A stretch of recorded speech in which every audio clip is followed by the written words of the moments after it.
La filosofía es algo así como la matemática de las palabras. Filosofar no es ni tan ajeno ni tan difícil. Modo geométrico. Ahí tengo yo otra pregunta.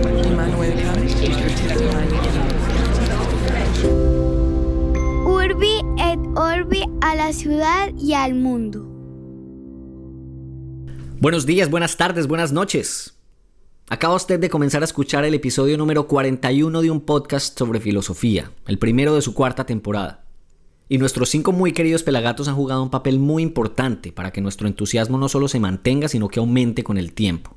En nombre de María Cristina, el compañero David, nuestro productor Camilo y el mío, les queremos agradecer por su compañía, sus mensajes y sobre todo por disfrutar, como nosotros, de compartir este espacio que nació y sigue existiendo para hablar sobre aquellas preguntas fundamentales de la existencia humana. Hoy, como es costumbre en Urbi et Orbi, comenzaremos por donde toca, por el principio, como dice el compañero, en Grecia.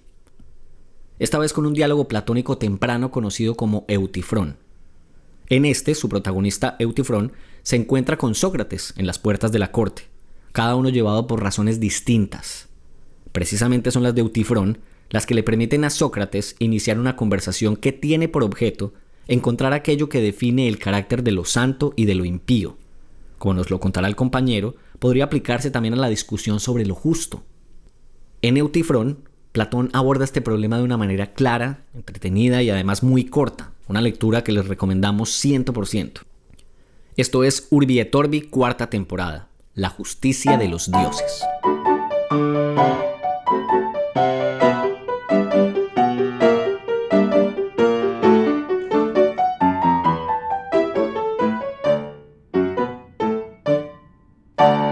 Compañero David Zuluaga, me alegra saludarlo, hombre. ¿Qué hubo, Octi? Un gusto estar de vuelta con usted y nuestros queridísimos y eternamente 5 pelagatos en esta la cuarta temporada de Urbi et Orbi. Vea ya, 41 episodios con este. ¿Cómo le parece, pues? ¿Quién se iba a imaginar? Pues yo al menos no. Ni yo tampoco. Vea, muchas gracias por el piano que nos lo cambió en esta temporada.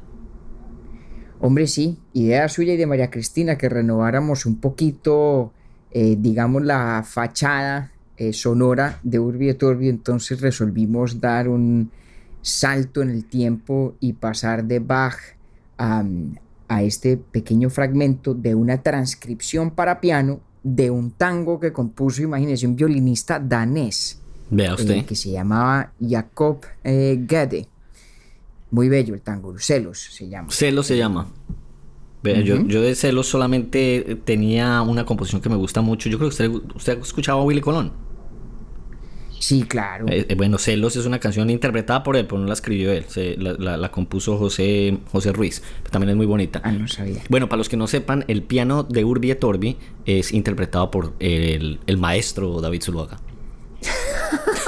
Y puse voz de Radiodifusora Nacional de Colombia y todo.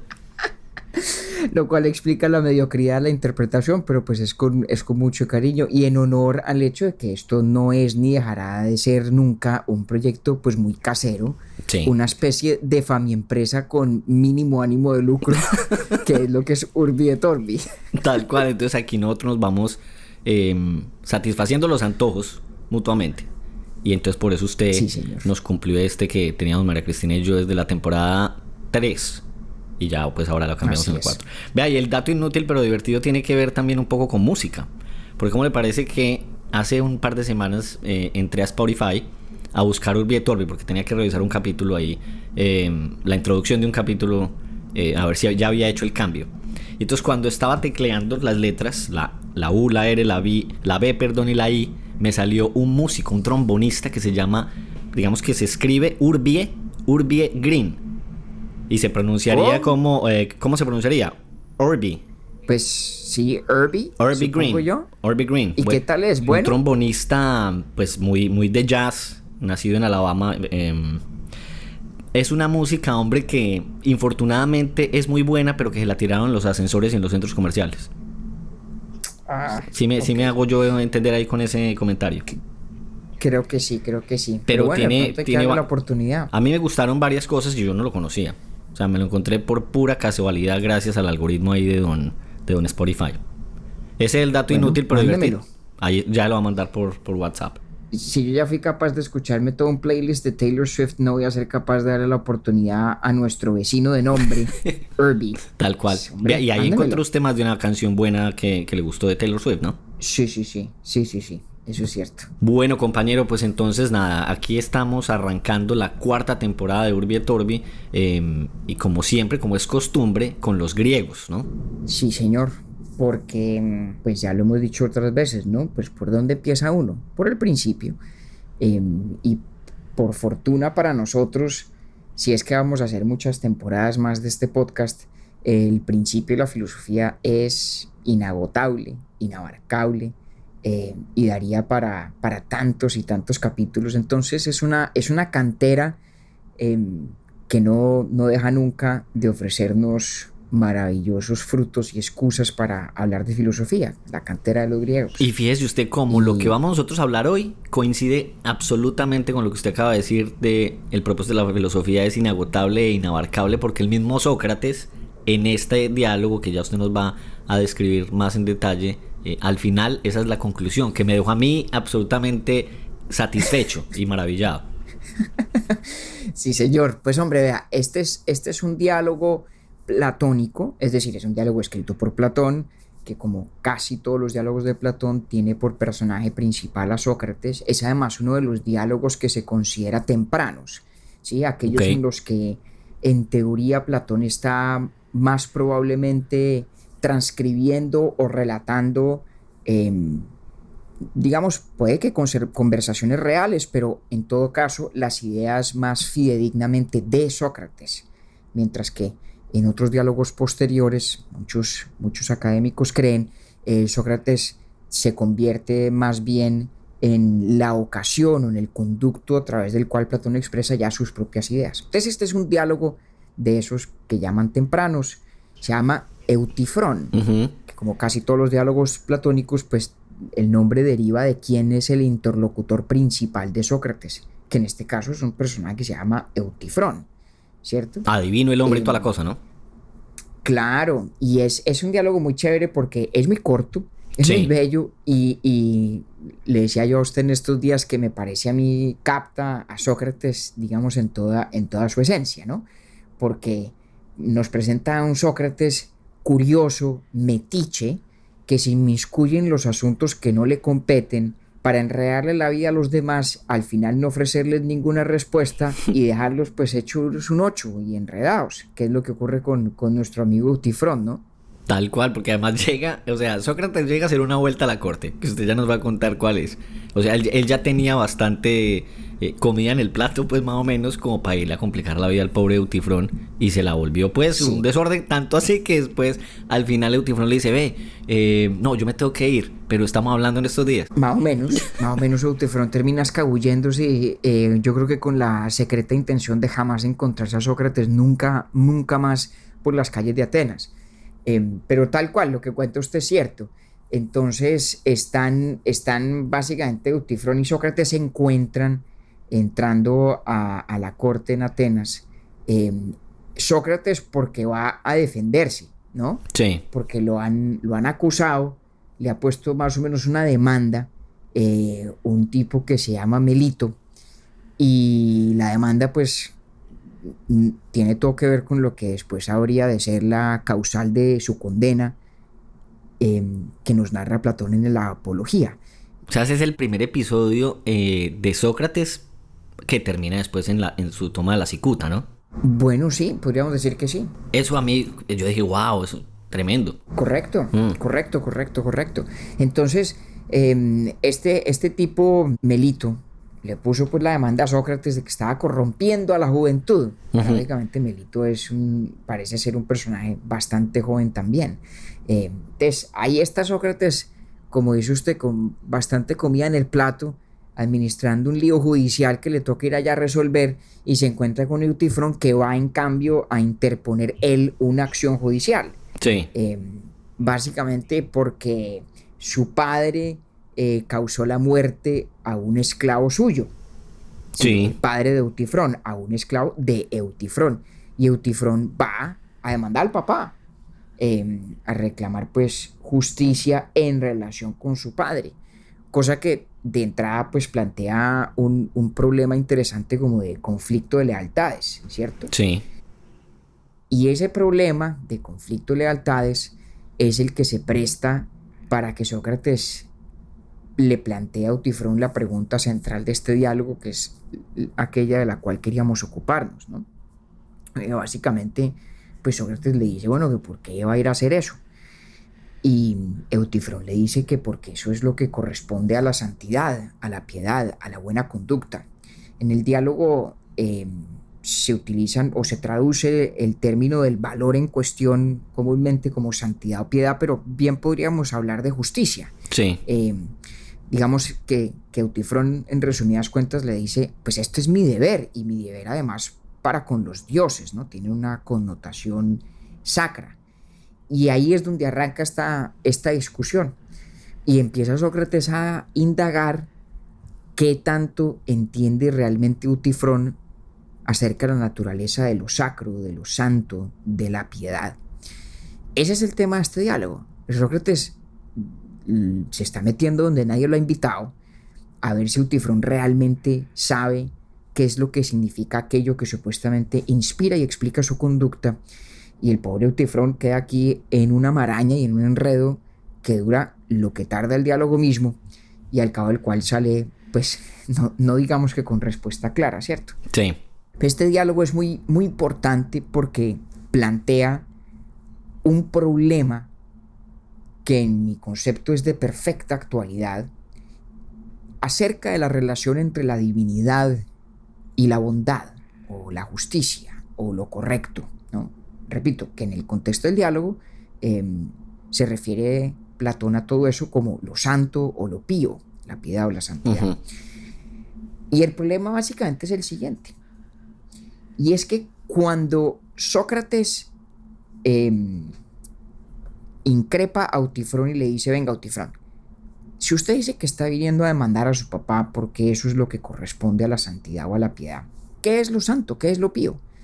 Y Eutifrón le da una serie de ejemplos, ¿no? Entonces le cuenta un ejemplo de historias de los dioses, historias mitológicas, no sé qué. Y Sócrates dice, no. Eso es un ejemplo, exacto. Eso es exacto. Los ejemplos puede que ayuden, ¿no? Pero pues yo no le estoy pidiendo ejemplos, yo le estoy pidiendo una definición.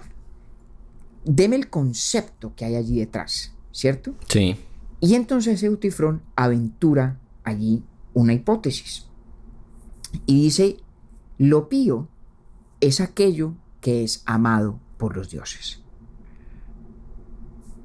Y eso suena bien, ¿no? O lo santo es aquello que es amado por los dioses. Entonces yo vengo y hago esto, interpongo esta acción judicial contra mi padre porque esa es la conducta que los dioses aman. Sí. ¿No? Y ahí queda planteado ese famosísimo dilema de Eutifrón, que consiste básicamente en la siguiente pregunta. ¿Es algo santo porque es amado por los dioses? ¿O ese algo es amado por los dioses porque es santo? Que ahí el hombre me enredó igual que como lo hizo en el discurso de Fedro hablando con relación a Eros. Porque entonces cuando allá pues no nos vamos a salir mucho del tema, pero hay como una nota al pie, empieza a decir, bueno, Eros es bonito o no es bonito, y el otro dice, no, pues es hermoso, y dice, bueno, pero entonces sí, es hermoso porque busca la belleza. Y lo mismo pasó aquí. Y entonces ahí me enredo. Yo decía, bueno, ¿es amado porque es santo porque lo aman los dioses, o los dioses lo aman es porque es santo? Exactamente.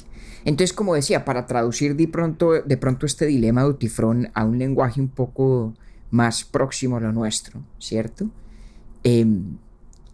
Básicamente lo que plantea aquí Sócrates es una complejidad lógica en la manera como concebimos la relación entre la voluntad divina y las normas de la bondad, o de lo bueno, o de lo justo, o de lo correcto, ¿cierto? Y podríamos de pronto traducirlo a lo siguiente, para hablar en términos más familiarmente monoteístas y judeocristianos, si se quiere, ¿cierto? Sí.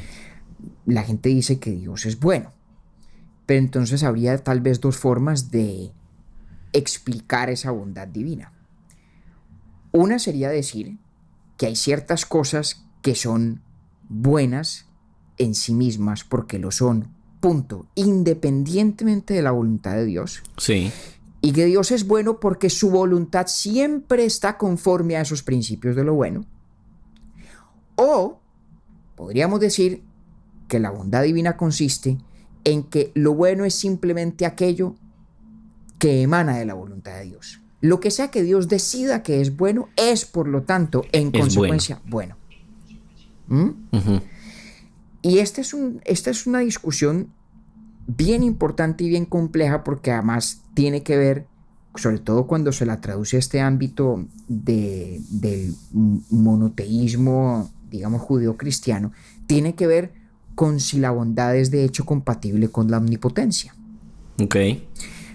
Porque entonces, digamos, todos los dilemas suelen plantear dos caminos que se excluyen entre sí, ninguno de los cuales es del todo satisfactorio. Por eso nos referimos a esas circunstancias o a esos problemas conceptuales como un dilema. Entonces, el dilema tiene dos lados. Lado 1. La bondad divina consiste en que la voluntad de Dios siempre está conforme a las reglas de lo bueno, y esas reglas de lo bueno existen independientemente de la voluntad de Dios, ¿cierto? Sí. Pero fíjese que si usted coge ese camino, está reivindicando, digamos, la firmeza de lo bueno. Lo que es bueno es inconmoviblemente bueno, no podría ser distinto de lo que es, pero está sacrificando algo de la omnipotencia divina, o al menos eso creen algunas personas, porque al no estar las reglas de lo bueno sujeto a la voluntad de Dios, significa que están exentas de cambio a la luz de esa voluntad. Dios no podría decretar que lo que hoy es bueno mañana sea malo, y que lo que hoy es malo mañana sea bueno. Entonces, fíjese que el camino 1 del dilema, digamos, reivindica la solidez de los parámetros de la bondad, pero le pone ahí un signo de interrogación a la omnipotencia de Dios. Y la alternativa, que es decir, no, lo bueno es simplemente aquello que Dios decide que es bueno, ¿sí? Es bueno porque Dios así lo quiere.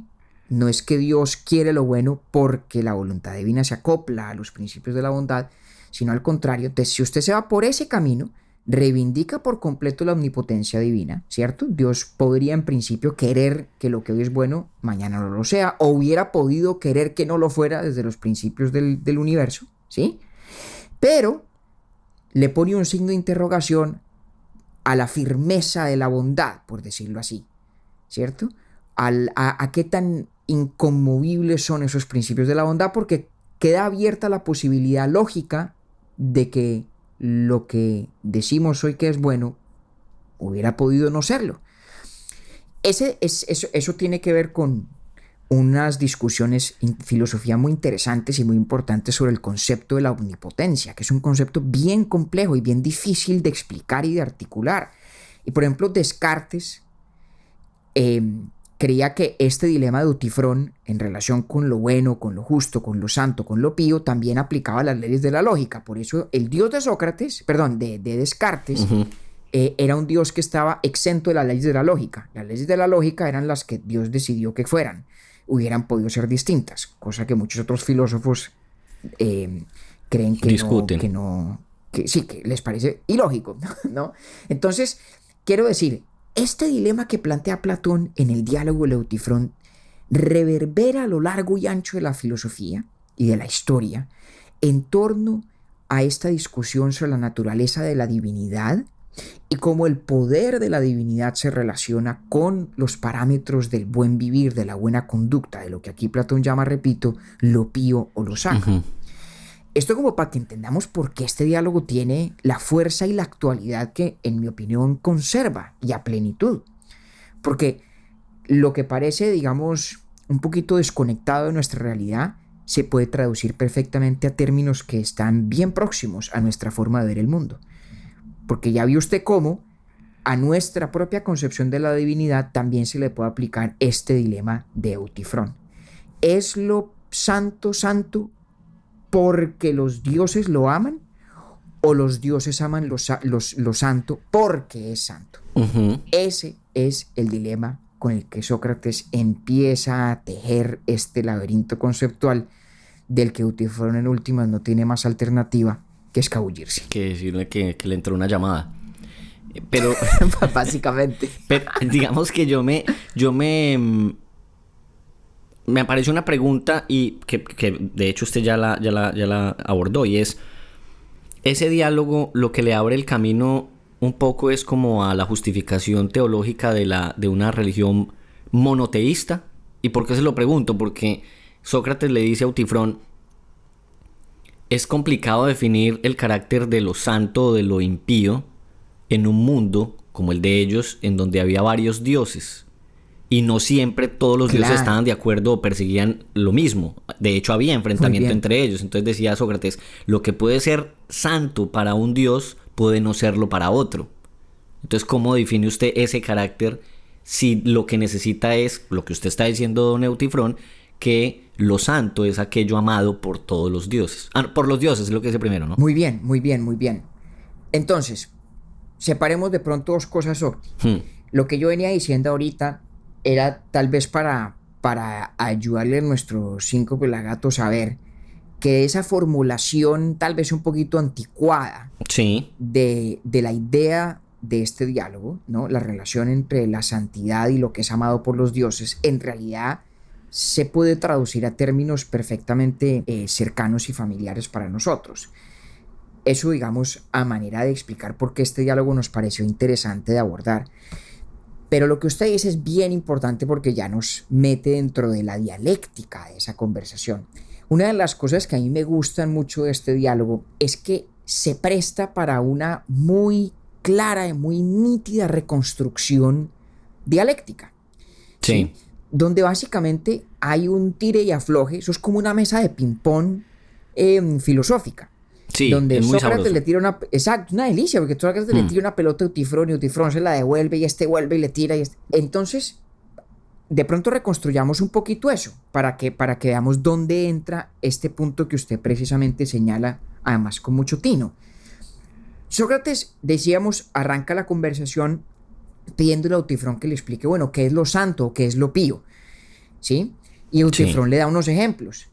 Y Sócrates le dice, no, ejemplos no. Una definición, por favor. Una definición. Y en esa solicitud de Sócrates está, digamos, escondido un axioma, podríamos llamarlo, de este intercambio particular. Y el axioma o la presunción es que de todo aquello que decimos, eso es pío, eso es santo, ¿sí? Debe ser cierto que tienen algo en común, ¿cierto?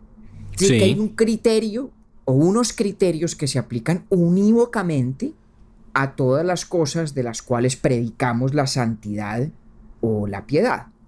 Que eso, digamos, tiene sentido, eso es bastante intuitivo. Es lo que Sócrates llama la forma de la piedad. ¿Sí? Él no pide literalmente una definición, él pide que Eutifrón le ayude a llegar a la forma de la piedad o de la santidad. Y la forma no es otra cosa que los criterios que nos permiten decir de cualquier cosa en el mundo, eso es pío o eso no lo es, eso es santo o eso no lo es. Y está pues ahí escondida detrás o implícita esa presunción de que se trata de un criterio o de unos criterios unívocos. Digamos, lo que estoy diciendo no tiene ningún misterio, no tiene ninguna ciencia, ¿vale? Nosotros cuando pensamos en términos de conceptos abstractos, casi siempre lo que estamos tratando de hacer es elucidar unas condiciones que permiten de cualquier objeto decir si le aplica o no le aplica el concepto. Y en tanto que estemos hablando de un mismo concepto, es justo suponer, es lógico esperar que esos criterios sean unívocos, sean los mismos, ¿vale? Si usted me pone enfrente una cantidad de objetos y me pregunta, bueno, ¿cuáles de estos son libros y cuáles no? ¿Sí? Yo no puedo razonablemente decirle a usted que uno es o no es libro sobre la base de unos criterios y luego, viendo otro objeto, aplicar una serie de criterios diferentes, ¿cierto? Eso no tendría mucho sentido. Si uno necesita hacer eso, entonces lo que se tiene que cuestionar es si está hablando del mismo concepto o si en realidad está hablando de dos cosas distintas bajo el mismo nombre. Entonces, ahí hay una premisa o un axioma de este intercambio que yo creo que es razonable de parte de Sócrates. Entonces, la tarea que se pone él en el diálogo con Eutifrón es, venga, encontremos los criterios que unívocamente aplicamos cada vez que predicamos santidad o piedad de algo o de alguien, ¿vale? Perfecto. Entonces, primera primera salida, ¿no?, de esta partida de ping-pong entre Sócrates y Eutifrón. Y entonces Eutifrón contesta, dice, listo, muy bien, le doy mi propuesta. Lo pío o lo santo es aquello que es amado por los dioses, ¿no? Eso ahí arranca Eutifrón, Ahí arranca su primera definición. Sí. Ahí arranca, primera definición. Ya sabemos el dilema que está oculto en esa definición, pero antes de eso Sócrates tiene una jugada muy, muy astuta, que es exactamente lo que iba a su comentario óptico, que Sócrates dice, objeción. Sí. El problema es que ese criterio no se puede aplicar unívocamente, porque hay muchos dioses y los dioses tienen temperamentos muy distintos, y hay cosas que le gustan a uno y cosas que no le gustan a otro. Y entonces es esta objeción, que además es bastante razonable dentro del universo cultural y religioso en el que ocurre este diálogo, pues es una objeción importante, ¿no? Cuando usted tiene un panteón politeísta como el de los griegos, donde los dioses suelen discrepar, donde a veces se hacen trampa entre sí, hacen las cosas el uno a escondidas del otro, tienen predilecciones muy distintas, afinidades bien diferentes, pues evidentemente el criterio que propone Eutifrón es un criterio que no funciona. Porque entonces yo le pondría a Eutifrón una conducta, por ejemplo la de él mismo, la de ir a demandar a su padre ante las cortes, ¿sí? Y Eutifrón entonces, al decir esto es santo o es pío, tendría que invocar pues el amor por esa conducta de algún dios en particular, del panteón, frente a lo cual yo podría decirle, oiga, pero venga, a este otro dios no le haría, no le haría ninguna gracia. Incluso entonces, eso lo dijo él, ¿no? Él apela a Júpiter y a Saturno. Exactamente. Y ahí colapsa el criterio. ¿No? Sí. Muy, muy, muy simpático, además, que en la traducción que yo le compartí ponen Júpiter y Saturno, ¿no? Que son las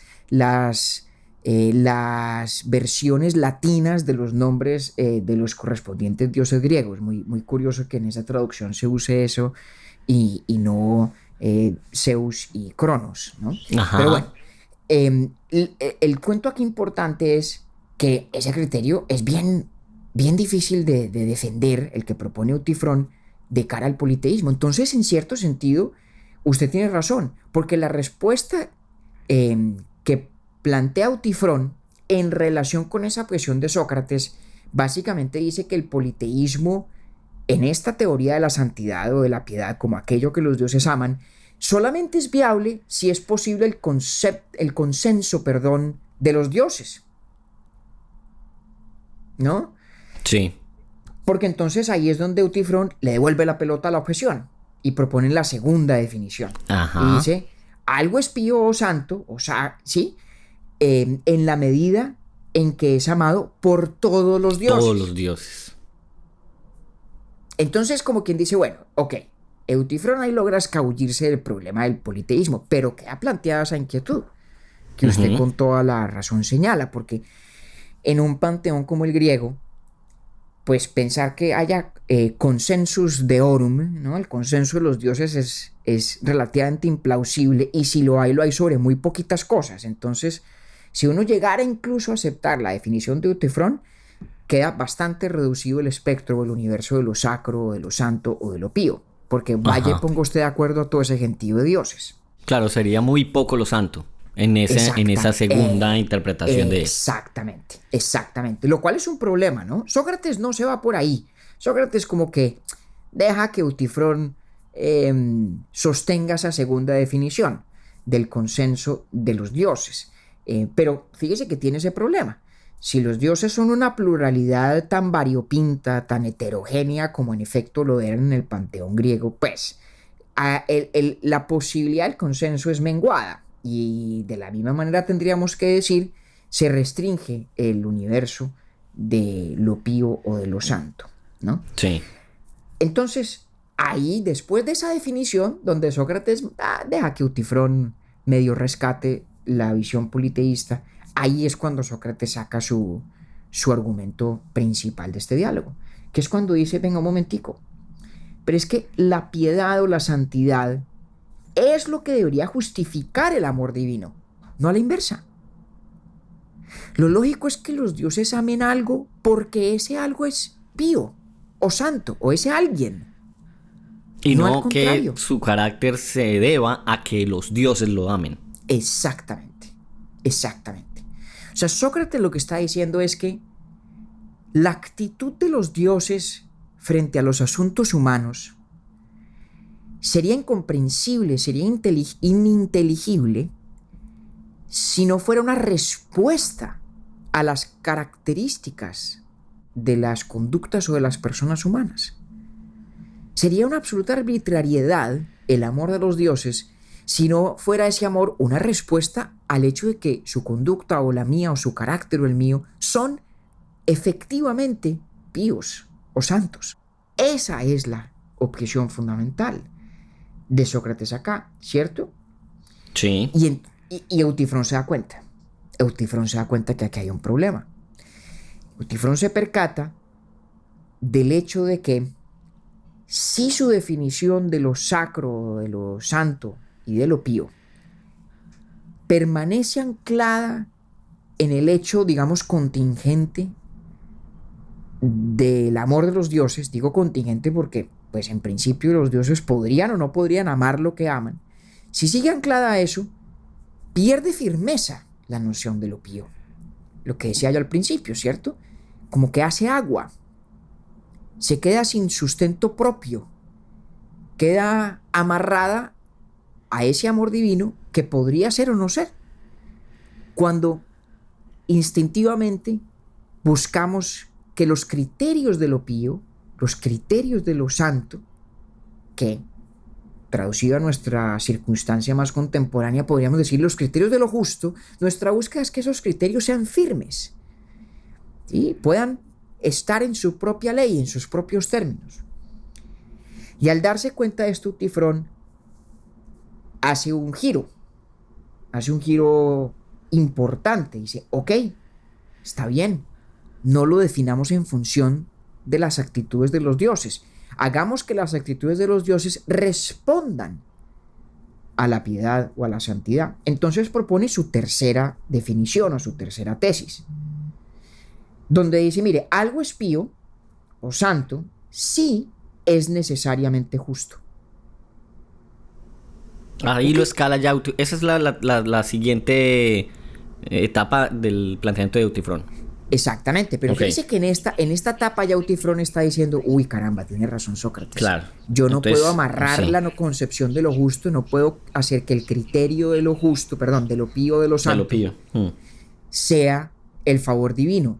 Tengo que hacer que el favor divino responda a lo justo o lo santo. Pero entonces tengo que buscar el criterio de lo justo o de lo santo en otra parte. Entonces dice, bueno, busquémoslo en la idea de lo justo, ¿no? Y aquí es muy chévere porque fíjese cómo este diálogo se mueve entre cosas muy universales que nosotros podemos comprender muy directamente y cosas un poco más idiosincráticas, muy propias del universo de la Grecia del siglo IV y V antes de Cristo, ¿no? Entonces, aquí dice Sócrates lo siguiente, mire la objeción de Sócrates tan interesante. Dice, pero es que hay un problema, Eutifrón, y es que no todo lo justo es pío, porque la piedad o la santidad concierne específicamente a la relación del hombre con los dioses. Entonces, por ejemplo, hay cosas que pueden ser justas o injustas en relación con otra persona, ¿sí? Entre usted y yo, por decir algo. Ajá. Pero eso en realidad no hace parte del mundo de lo pío y de lo santo, porque lo pío y lo santo tiene que ver es con la relación con los dioses. Entonces, ahí, fíjese que nos devolvemos a ese axioma del principio, del criterio unívoco. Si lo justo determinara inmediatamente qué es pío y qué es santo, terminaríamos describiendo como pías o santas muchas conductas que no lo son. Que no lo son, exactamente, porque son justas, pero no tienen nada que ver con los dioses. Como quien dice, Eutifrón, me diste un criterio demasiado amplio. Sí. Demasiado amplio. Ok. Entonces Eutifrón dice, bueno, muy bien. Bueno, entonces, pero Manchico, pues que es que esto aquí falta más tesis. Entonces, venga, hagamos un alto en el camino. Para ver, yo voy a intentar recoger aquí. La primera pregunta es, ¿qué palabra existe para que yo no tenga que decir recoger? Porque es que en Argentina nos escuchan como dos pelagatos. Y yo siempre me angustio mucho. Entonces, piense a ver de pronto cómo puedo yo reemplazar esa palabra. Resumir. Recapitular. Recapitular. Esa. Bueno, recapitulemos entonces, aquí resumamos esto. Eutifrón le dice, vea, algo es santo si es amado por los dioses. Entonces Sócrates le dice, mentico, no, porque no todos buscan lo mismo, ¿sí o no? Entonces el hombre no todos le los dice, dioses. no todos los dioses. No todos los sí, dioses aman lo mismo. Exacto. Sí. Entonces Eutifrón le dice, no, entonces algo es santo si todos los dioses lo aman, ¿cierto? Correcto. Y ahí él dice, y entonces ahí la segunda objeción de Sócrates es que la piedad justifica el amor de los dioses y no el amor de los dioses justifica lo santo o lo pío, ¿cierto? Exactamente. Listo. Exactamente. Y la tercera, entonces, Eutifrón le dice, no, entonces, algo es santo si es necesariamente justo. Y ahí la otra carta que le saca a Sócrates, que es hasta donde vamos ahora, es que Sócrates le dice, no, porque no todo lo justo es santo. Son dos cosas. Es lo que usted acaba de decir, que es algo bastante amplio ya en el concepto.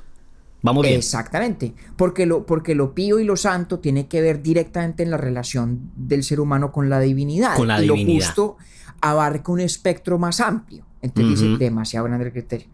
Muy bien, listo, muy perfecto. bien. Óigame, muy charro que además nosotros hablando de temas de la divinidad y de la piedad y la santidad, y esta narración parece como un vía crucis. Por etapas. Y sí, cada ocasión podríamos decir es como una caída de primera Cristo. caída, bueno, segunda caída. Segunda caída. Bueno, muy bien. Está bueno, sí. Entonces, Eutifrón dice, bueno, le pareció muy amplio mi criterio, perfecto, entonces volvámoslo un poquito más reducido, más preciso. Y entonces dice lo siguiente, muy bien, entonces lo pío o lo santo es aquello que es justo en relación con el cuidado de los dioses. Ok, muy bien. Ok, ya empieza a sonar más como una definición, ¿cierto? Sí. Ok, entonces el tipo ya no lo está amarrando simplemente al amor de los dioses, que puede ser o no ser. Entonces que nos ponía en duda la firmeza del criterio de lo... No, pues que vea dónde arrancó y ya ve dónde va. Exactamente. Y ya el tipo dio la vuelta y dijo, ok, busquemos otro concepto que nos permita, digamos, sustentar las atribuciones de piedad o de santidad. Y entonces recurre al concepto de lo justo. Estaba muy amplio, entonces ya lo circunscribió un poco y dice, es lo que tiene que ver con el cuidado de los dioses. Y viene otra caída, porque le dice Sócrates, pero es que acá hay un problema, mi querido Eutifrón. Es que la noción de cuidado de los dioses supone la capacidad de conferir un beneficio. O sea, yo solamente puedo cuidar algo que puedo beneficiar, que puedo proteger, algo a lo que le puedo hacer un bien, algo a lo que yo le puedo sumar, digámoslo así, ¿cierto? Sí. Pero los dioses están exentos, están más allá de todo beneficio humano posible. No hay absolutamente nada que un ser humano pueda hacer que beneficie a los dioses, estrictamente hablando. Pues los dioses son eternos, infinitamente más poderosos, aunque en el contexto de Grecia no son omnipotentes. Y digamos, lo que nosotros hagamos o dejemos de hacer, pues en el fondo les entretiene, claro, y les interesa, porque a lo mejor la vida en el Olimpo, si no hubiera una guerra de Troya, pues sería muy aburrida, pues no tendrían nada que hacer. Pero ni les suma ni les resta a la hora de la verdad. Sí, es un poco lo que están dice allá, Sócrates. pues, sí. Exactamente. Pero ahí entonces fue cuando él ya llegó a hablar de la oración y el sacrificio, todavía no. Claro, ahí, Sí. ahí es donde habla del tema de la oración y el sacrificio, casi, ¿cierto? Ok. Porque entonces está diciendo, venga, si vamos a circunscribir lo justo que nos permite delimitar el ámbito de lo pío o de lo sacro, si lo vamos a circunscribir a lo justo en relación con el cuidado de los dioses, caramba, ese tal vez no es el concepto correcto, porque supone la posibilidad de beneficiar a los dioses, y esa idea no funciona muy bien. Y fíjese, si no le funcionaba a Sócrates, evidentemente menos funciona en la noción de un dios omnipotente. Entonces permitivo, compañero. O sea, cuando Sócrates le estaba planteando esa situación a Eutifrón, lo que él estaba sugiriendo es, si usted cree que los dioses se benefician en algo por los sacrificios, está equivocado. Eso es lo que le estaba diciendo. Casi, Okay. Vamos para allá. Vamos para allá. Porque Eutifrón, digamos, los define en general todas las conductas que él asocia con la piedad y la santidad como actos que son justos y que cuidan a los dioses. Ya. Que de alguna forma les hacen un bien a los dioses. Y lo que Sócrates está diciendo, pilas ahí, hermano. Pilas, porque la idea de hacerle un bien a los dioses digamos que los despoja de la divinidad. Sí, no te me pases de calidad. Exactamente. Mi no excelente Eutifrón. Correcto. Porque los dioses, podríamos decir, son entidades ontológicamente autosuficientes. No les falta nada. Sí. Se bastan a sí mismos, ¿no? Sí, pues porque si no, ¿para qué estudiamos? Bueno, en eso consiste ser un dios. Claro. Claro. Entonces, si eso es así, pues la idea de que los dioses puedan beneficiarse de lo que hacen las personas, pues supone que hay alguna carencia ontológica en la condición divina. Y divina. Dice pilas, ¿no? Una pequeña nota de pie de página. Señor. Para quien le interese, hay un ensayo absolutamente fantástico de nuestro muy querido Harry Frankfurt, que se llama sobre la creación de Dios o sobre la creación divina, que es precisamente una exploración de este problema aplicado a la divinidad judio-cristiana, donde básicamente Frankfurt se pregunta, bueno, si Dios es Dios, ¿por qué crear? ¿Por qué la creación? Si precisamente la condición de la divinidad es la perfecta autosuficiencia ontológica, que es una discusión teológica bien interesante y bien importante, que se ha dado durante muchos siglos. Es un ensayo muy bello y además Frankfurt cree que hay una respuesta bien interesante.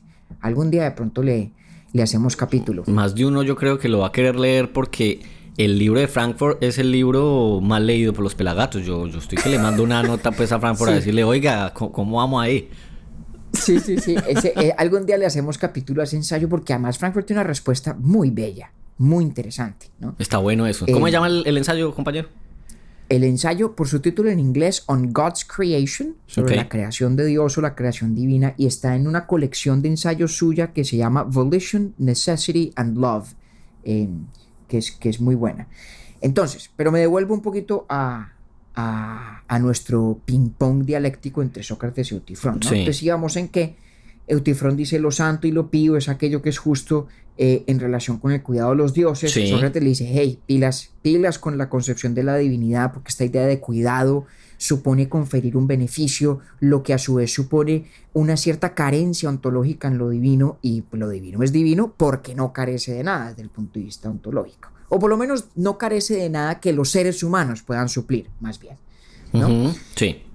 Y entonces ahí contesta Eutifrón con su quinta y última definición, donde dice, mire, entonces digamos lo siguiente, Sócrates: lo santo, lo pío, es santo o es pío porque es justo en relación con los sacrificios y las plegarias que se deben a los dioses.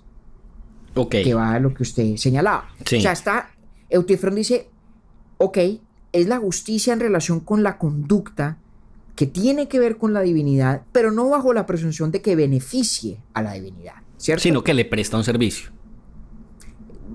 O que por lo menos refleja los cánones de cómo nos debemos relacionar con ella, sin que eso signifique que literalmente le preste un servicio, porque la divinidad ni le suma ni le resta. No necesita tampoco. Exactamente. Repítame eso otra vez, que no me quedó muy claro.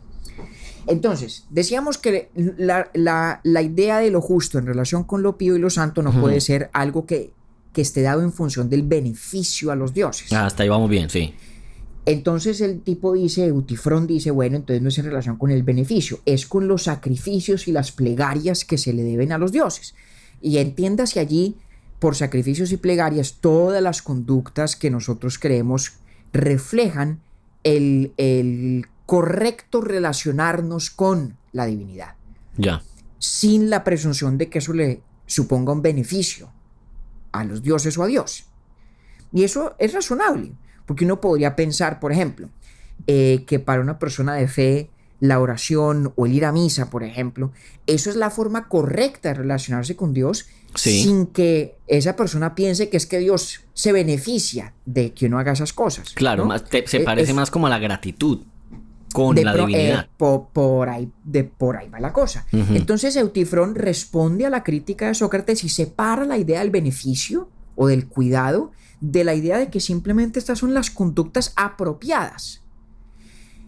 El problema es que Sócrates entonces le pregunta, bueno, ¿y por qué son las conductas apropiadas? Y recuerde que la respuesta no puede ser porque benefician a los dioses. Ajá. ¿Por qué estos sacrificios y estas plegarias son la manera correcta de relacionarnos con la divinidad? Miércoles. Y si Eutifrón no puede contestar que es porque benefician a los dioses, pues solo hay una respuesta posible. Y es porque es lo que le agrada a los dioses. Es lo que los dioses aman, lo que les gusta. Y de esa manera se completa un círculo perfecto.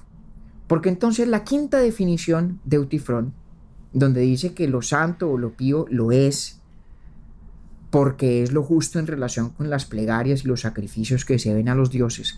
Si uno escarba un poquito más allá en esa definición y pregunta, bueno, ¿y por qué las plegarias y los sacrificios le gustan a los dioses o son lo que se debe a los dioses? La única respuesta es, pues porque es lo que les gusta, porque les agrada, porque lo aman. Aman esas plegarias y aman esos sacrificios.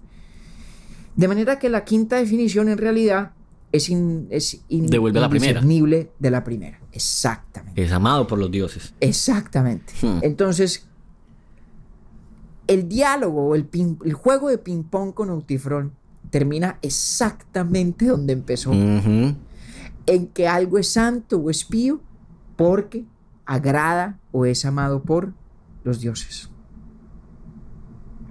Es un círculo perfecto. Sí. Desde el punto de vista entonces, ¿por qué es tan discursivo, cansón? Dialéctico. ¿Por qué es tan cansón? ¿Quién? Sócrates. Sócrates. Por eso el pobre Eutifrón ahí después de eso se fue y cerró Instagram, Facebook, Twitter, todo. Muy bien. Pues fíjese, esto conduce a la razón fundamental por la que le propuse que tratáramos de este diálogo. No solamente porque la discusión es súper interesante. Sí, no es una nota. Y es un debate profundo e importante. ¿Cuál es la relación entre los cánones de lo correcto? Repito, en el diálogo Platón habla de la santidad y de la piedad, pero nosotros también podríamos hablar en términos de lo bueno o de lo justo, ¿no? Todo lo que pensamos cabe dentro del universo de lo normativo, de lo éticamente correcto, ¿no? La discusión tiene que ver sobre la relación entre esos cánones y la divinidad. Y es una relación compleja, es una relación difícil de elucidar, ¿no? Hay una cantidad de respuestas, hay una cantidad de personas que han pensado sobre este problema y que han propuesto diferentes maneras de resolverlo. No estamos acá diciendo ni que se resuelve de tal manera ni que sea insoluble. Estamos solamente planteándolo, este dilema de Eutifrón. Que incluso el mismo Sócrates lo dice así, tal cual. Tal cual. Pero la otra razón por la cual me gusta tanto este diálogo a mí, más allá de su temática, es porque me parece que es una reflexión muy bella sobre la filosofía misma. Porque hay un cierto sentido en el cual Eutifrón queda exactamente en el mismo punto donde estaba antes de que el tábano de Sócrates se pusiera a increparlo y a inmiscuirse en lo que no era asunto suyo. Digamos, es cierto que termina en el mismo punto, en tanto que la única conclusión a la que puede llegar es la misma tesis con la que empezó, ¿no? Lo santo o lo pío lo es porque es lo amado por los dioses o es lo que agrada a los dioses. Pero tal vez podríamos decir que termina en un lugar peor, porque al principio del encuentro, del diálogo, Eutifrón estaba perfectamente convencido de que esa respuesta era correcta, plausible, defensable, que no había nada malo allí. Pero ahora, inevitablemente, Eutifrón tiene el sinsabor de la conciencia de que la suya era y sigue siendo una respuesta insuficiente. Sí. Al menos insuficientemente elaborada. Y para colmo de males, Sócrates no le presenta ninguna alternativa tampoco. Sócrates no le dice, venga, todo esto era un quiz para mamarle gallo, para hacerlo sentir a usted bobo. La respuesta es esta. No, la Sócrates... respuesta es 2 de azúcar y una de agua, ¿no? Exacto. Sócrates no tiene una explicación de la naturaleza de la santidad y la piedad que pueda ofrecerle como alternativa a Eutifrón. Entonces, me parece que ahí hay una reflexión muy bella sobre lo que la filosofía hace. Sí. Es que tan no la tiene que el mismo Sócrates le dice a Eutifrón, si encontramos la respuesta que estamos buscando, eso de paso me sirve a mí para la vuelta que vine a hacer aquí con claro. don Melito, porque él me está acusando de qué cosas. Entonces Exactamente. el primero interesado en que desenredemos la cosa soy yo, antes que usted, don Claro. Etifrón. Aunque no falta el lector que ve en eso un perfecto ejemplo de la ironía, por no decir el cinismo de Sócrates, Ah, no, a mí me ¿no? encanta Porque, porque y lo trata pues con una deferencia espectacular que para mí es equivalente hubo una novela por ahí en Colombia hace como 15 años llamada Los Reyes. Y entonces un personaje le decía al otro mi querido platero para, pues, para ilustrar su elocuencia en los temas de los que hablaba. Y lo exacto, mismo hace Sócrates con el pobre Eutifrón. claro, digamos que uno no sabe en realidad si Sócrates tenía o no respuesta y simplemente no se la quiso soltar a Eutifrón.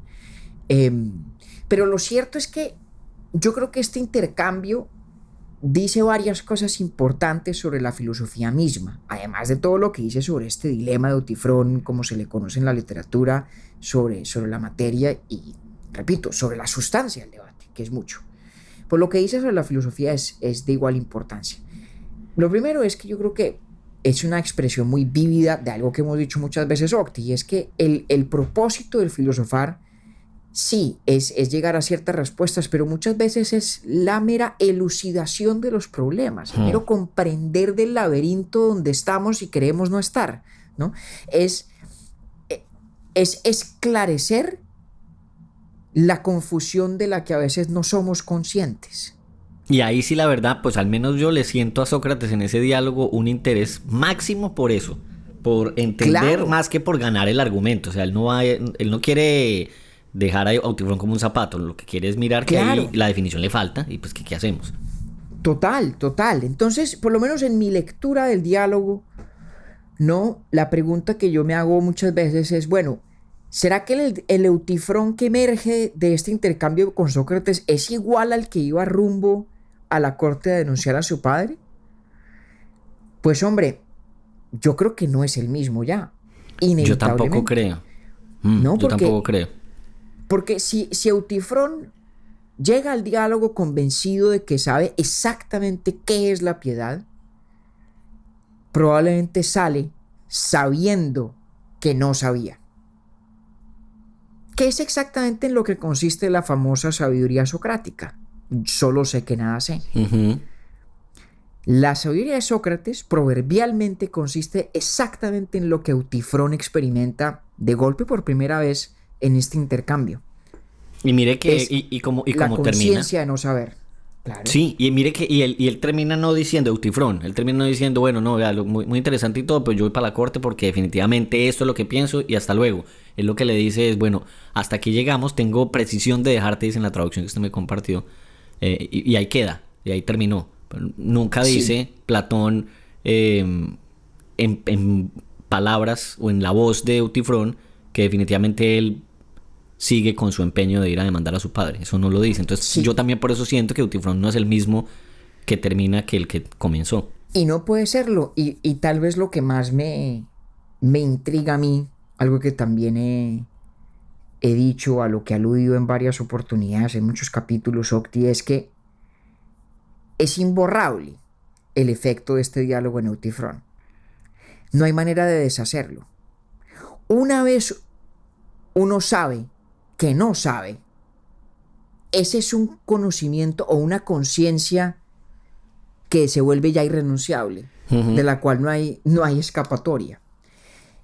Y me parece que en eso Sócrates tiene una frase específica muy a principios del diálogo que es bellísima y muy importante, creo yo. Si la memoria no me falla, es en el contexto de contarle a Utifrón precisamente sobre la demanda que él va a ir a atender, ¿no? Sobre la acusación de corrupción de la juventud que le han hecho, la que le ha interpuesto Melito. Y Sócrates dice, lo más increíble de mi arte, ¿no? Lo más desconcertante de este arte mío de filosofar, comillas, es que lo ejerzo contra mi voluntad, Ujú, sí. ¿no? Es que una vez se adquiere el hábito de escudriñar, de esculcar, de la manera como Sócrates hace aquí con Eutifrón, eso ya es como parte de la propia piel. No hay Y fíjese escapatoria. que yo se lo dije en la llamada previa a comenzar la grabación. Nosotros siempre nos hablamos 5 minuticos antes de empezar a grabar. Yo le cuento a David los chistes más malos. Los que salen aquí no son tan malos como los que yo hago en la llamada. Imagínense el nivel de los chistes entonces. Y yo le contaba a usted que yo ni siquiera tenía recuerdo tan claro de que este diálogo lo había leído hacía un poco más de un año. Sí. Y que de pronto la conclusión a la que llegamos los dos en esa llamada era pues que hace un año o más de un año habíamos hecho hasta ese momento de pronto 1 o 2 capítulos de Urbi et Orbi. Hoy hemos hecho 40 y pues me llega y lo he podido disfrutar de muchísima mejor manera que en la primera vez que lo leí. Ahí está. La filosofía tiene ese poder de transformar poco a poco la manera como uno se relaciona con el mundo y cómo lo ve y cómo se acerca a él. Y es muy difícil escapar de ese efecto, como difícil tuvo que ser para Eutifrón seguir en su propósito en la corte de ir a acusar a su padre con absoluta certidumbre de que lo que estaba haciendo era santo y pío. ¿Y por qué? Porque pues Sócrates ya le ha sembrado la semilla de la duda y esa semilla no hay cómo expulsarla una vez puesta allí. Oiga, muy rico este capítulo, pero entonces me deja poco aburrido. ¿Sabe por qué? Porque entonces toca esperar hasta la 5ª temporada para volver a los griegos, ¿o cómo va a ser la cosa? ¿O qué nos inventamos? Bueno, no sé, ahí vamos a ver qué nos inventamos. Está buena esta temporada viene carnuda también, ¿no? Bueno, vamos a ver, no cantemos victoria antes de hacerla, pero arrancamos bien. No, lo que yo lo digo única y exclusivamente por el entusiasmo nuestro en preparar los temas. Ya de ahí a que funcionen con los otros 5 pelagatos, pues ahí ya lo veremos. No, visto desde ese punto de vista, pues por lo menos ya estamos usted y yo al otro lado, ya estamos ganando. Nosotros estamos en nuestra salsa. Así es. Compañero, qué berraquera. Muchísimas gracias por este tema que nos propuso para comenzar esta nueva temporada. Y yo de verdad les recomiendo que lean ese texto porque es una maravilla. Ahí se cumple el propósito que usted dice de que cuando uno incluso está leyendo filosofía estás hablando con el autor. Y pues no hay nadie que lo haga mejor que Platón por medio de Sócrates y en esta ocasión con Eutifrón. O sea, uno va hablando con los muchachos, hace... A mí por lo menos me toca hacer alto en el camino varias veces para releer, para hablar en voz alta. Mucho lo que usted dijo ya me está pasando. Hombre, ojalá se animen. Sí. La oportunidad. Platón y el Eutifrón es un punto de entrada absolutamente maravilloso, en mi opinión. Un abrazo, compañero, nos vemos en 15 días. Lo mismo, Octi. Un fuerte abrazo, ya pronto nos vemos de nuevo. Urbi et Orbi es producido por Bielo Media, con la música original de Felipe Durán, la coordinación general de Camilo Zuluaga y la dirección creativa de María Cristina Pimiento. Agradecemos especialmente a Luchi y Titín por la voz del cabezote y nuestro logo. Nosotros somos David Zuluaga y Octavio Galvis. Feliz día, feliz tarde o feliz noche.